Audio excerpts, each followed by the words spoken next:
Ben Stokes বললেন, England ড্রর জন্য খেলে না, তার অধীনে 36 টেস্ট একবার ড্র করাই তার প্রমাণ। আর সেই ম্যাচটি ড্র হয়েছিল বৃষ্টির কারণে। তাই হেডিংলি টেস্টে আর শেষ দিনে ভারতের বিপক্ষে সমীকরণ যখন 350 রান হাতেও 10 উইকেট, তখন তারা জয়ের পিছনে ছুটবে, সেটাই স্বাভাবিক। কিন্তু ইংলিশ পেসার জশ টানও সেটিও নিশ্চিত করেছেন। তিনি বলেন, ড্রেসিং রুমে নাকি ড্র শব্দটি একবারও উচ্চারিত হয়নি। ওদিকে ভারতের লোকেই রাহুল মনে করেন, ইংল্যান্ড জয়ের পিছনে ছুটলেই সেটি ভারতের জন্য ভালো হবে। তাহলে চতুর্থ দিনের মতো খেলা শেষে স্টোকস বলেছেন, ট্রাইবাল ফল হিসেবে নেওয়ার কোনো সুযোগ নেই। ড্রেসিং রুমে পরিষ্কার একটা বার্তা দেওয়া হয়েছে, যতটা পারি ইতিবাচক থাকব।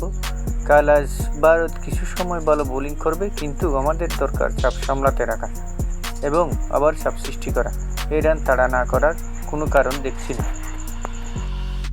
এদিকে প্রথম ইনিংসে 42 রান করা রাহুল কাল পেয়েছেন সেঞ্চুরি।